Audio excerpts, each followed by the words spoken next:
योहान येशूनो बाप्तिस्मो करत।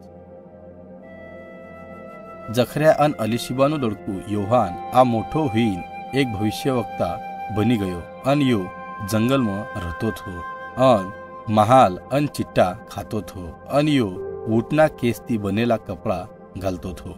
घनाच लोग योहानने वात ऐकाना वास्तर जंगल में जावान लाग्या अन ही हिवन आम बोलीन प्रचार कर्यो क पश्चाताप करो किमक स्वर्गनु राज्य कन्हा आई रह्यूत।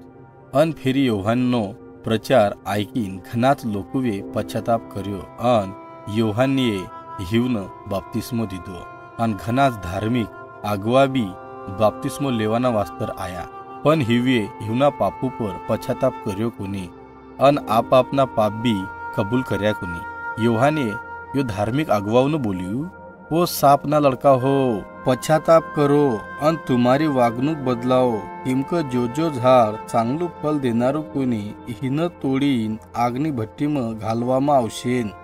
जो भविष्य वक्तावे बोल्यू थू यो योहाने पूरू कर्यू क देख म तारा खबरीन तारा अगल मोकलू करूच यो तारा वास्तर रस्तो तयार करशेन।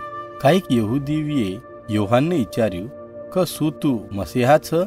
योहाने बोल्यू म मसीहा काई कोनी पण मारा पाछलती एक जणू आवनारू छ यो आत्र महान छ क म हिना गोळा मना जूताना बंधन छोड़ाना भी लायक काई कोनी। दूसरा जन येशू योहान कंती बाप्तिस्मो लेवाना वास्तर आयो।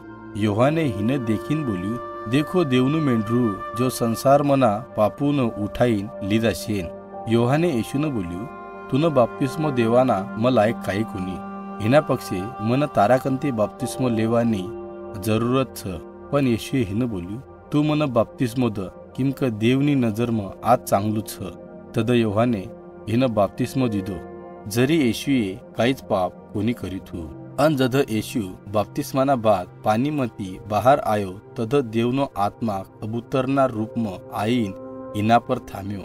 यो वक्त आभाल मती आवाज आयो, तू मारू लाड़नू लड़कू छ अन म तारेती घनो खुश छु। देवे योहान बोली राखी थू क तुहे बाप्तिस्मो दिदेला जो आदमी पर पवित्र आत्मा उतरशेन योच आदमी देवनु लड़कू रहशेन। देव एकच छ पण जद योहाने येशून बाप्तिस्मो दिदो तद ही देवबान बोलतानी ऐक्यो अन देवनु लड़कू येशून देखियो अन पवित्र आत्मा देखी।